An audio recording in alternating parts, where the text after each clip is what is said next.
इस दुनिया में, खासकर इस देश में 95% लोग उस चीज के बारे में सोचते हैं जो उनके हाथ में है ही नहीं। क्या? फल। सर आपको पता ही नहीं कल क्या होने जा रहा है, तो जब हमें कल का पता ही नहीं तो हम आज में रहें। और जितने लोगों ने अपने आज को सुधारना शुरू किया उनका कल बेहतरीन हो गया, क्योंकि जो कल के बारे में सोचते हैं वो आज कुछ कर ही नहीं पाएंगे, और जो पास्ट के बारे में सोचते हैं वो कुछ कर ही नहीं। दो लोग निष्क्रिय हैं, जो कल के बारे में सोचते हैं वो तो थोड़ा बहुत कुछ करेंगे भी, लेकिन जो पास्ट के बारे में सोचते हैं, हमारे पिताजी गवर्नर थे, रहे होंगे, बहुत लोगों के पिताजी गवर्नर थे।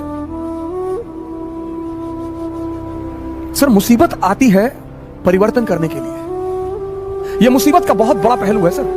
मुसीबत जब भी आई, ये मेरे पिताजी ने मुझसे कहा, उन्हें गांव से भगा दिया गया तो बेचारे भगोड़े हो गए, वो गांव वालों ने भगा दिया, वो कोई पीछे था नहीं तो गांव वालों ने भगा दिया, तो माँ बाप दोनों बेचारे इधर उधर अपना भाट भटकते रहे। तो एक बार मैंने आपसे उनसे पूछा कि आपको बदला लेने की इच्छा नहीं हुई? बोले पागल, मुसीबत आती है कुछ बड़ा करने के लिए अगर आप जागृत हैं। मैंने कहा कैसे? बोले राम राजा बनने जा रहे थे, मेरी आदत है क्रॉस क्वेश्चन करने की। मैंने कहा कैसे? बोले राम राजा बनने जा रहे थे। मैंने कहा हाँ। बोले मुसीबत आ गई? हाँ। मैंने कहा बिल्कुल। बोले 14 साल जंगल में रहे? मैंने कहा हाँ। बोले उसी जंगल में रहकर भगवान बने। अगर राम के जीवन में जंगल को हटा दिया जाए, उस 14 साल की साधना को हटा दिया, आप देखिए 14 साल की साधना। पिताजी ने कहा कि देखो मुसीबत आई। मैंने कहा हाँ। बोले वो मुसीबत को मैं उन्होंने मजा लेना शुरू कर दिया, तैयार है। पिता दशरथ कह रहे हैं कि तू मना कर दे, वादा तो मैंने किया था ना, तू मना कर दे कि मैं नहीं जाऊंगा, मैं देख लूंगा। अरे बोले नहीं, जाना तो है ही है।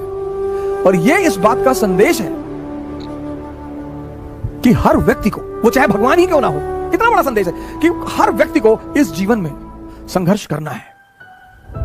जो हंसकर करेगा वो राजा बनेगा, करना ही करना है सर। कोई दुनिया में ऐसा व्यक्ति है ही नहीं जिसको संघर्ष ना करना पड़ा सर। लेकिन जिसने संघर्ष में मजा लेना सीख लिया, आप अगर बहुत गौर से जीवन को देखें तो हम जब क्लास 10th में थे तो हमारी माताजी हमसे कहती थी कि बेटा 10th की पढ़ाई अगर कायदे से कर लोगे ना, बस 3 ही साल जीवन में पढ़ना है। मैंने कहा अच्छा? हाँ। बोली बस 3 साल, 10th 11th 12th, और 3 साल अगर पढ़ लिए फिर जीवन में पढ़ना ही नहीं।